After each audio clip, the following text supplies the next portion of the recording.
va redescendre en Égypte, avec cette mission redoutable que Dieu lui donne. Il va trouver Pharaon, naturellement Pharaon refuse. Alors là, il y a toute une longue période, un véritable bras de fer. Il y a tout l'épisode de ce qu'on appelle les 10 plaies. Et finalement, la 10e plaie, qui est redoutable pour l'Égypte, la mort de tous les premiers-nés d'Égypte, aussi bien des hommes que du bétail, et donc bien sûr la mort de l'héritier de Pharaon, qui devait hériter du trône. Là, du coup, Pharaon non seulement laisse sortir le peuple, mais le peuple les Égyptiens supplient le peuple de quitter l'Égypte. Donc, un moment fondamental, le peuple sort d'Égypte.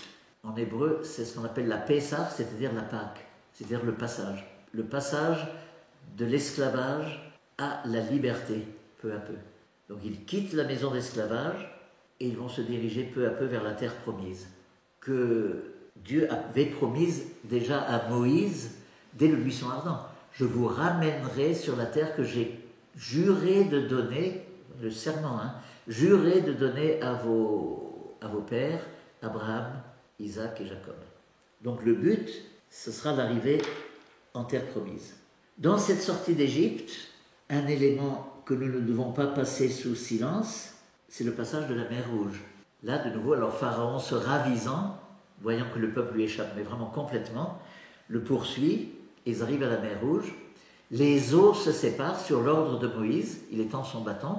Les eaux se séparent pour laisser passer le peuple Israël à pied sec, et pour qu'il regagne l'autre rive, sain et sauf.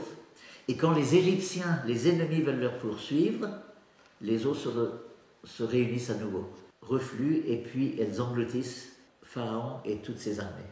Vous voyez de nouveau là la dynamique de séparation dont j'ai parlé dès le premier enseignement, pratiquement, ou depuis en tout cas l'appel d'Abraham.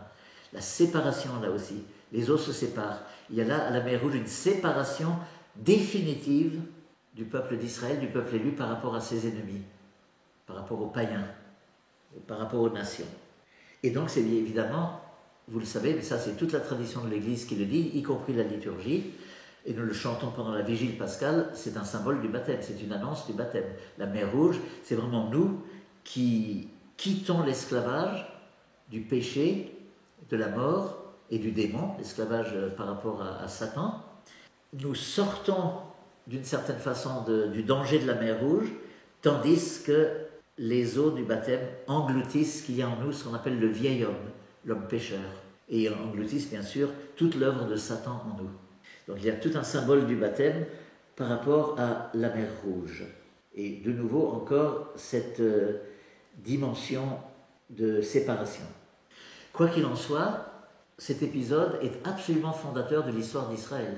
La mer Rouge, le passage de la mer Rouge où Dieu a manifesté sa puissance en son serviteur Moïse et a sauvé son peuple de la main des ennemis, sinon c'était une mort, une extermination assurée. Et alors donc, ça va être constamment une sorte de mémorial dans toute l'histoire d'Israël, surtout dans les moments très durs que va vivre Israël dans les siècles suivants, dans tout l'avenir, l'exil à Babylone, etc. Souvenez-vous de Dieu d'Israël qui vous a fait sortir d'Égypte, à main forte et à bras étendus, et qui vous a sauvé des eaux de la mer Rouge. Lorsque le peuple était tenté de se décourager, de dire que fait Dieu, etc., souviens-toi la force qu'il a montrée à ce moment-là, la puissance qu'il a montrée, et que cette mémoire te redonne courage pour affronter encore les épreuves qui sont devant toi. Donc voilà pour la sortie d'Égypte, le passage de la mer Rouge. Je vous rappelle que cela se situe au chapitre 14 et 15 du livre de l'Exode.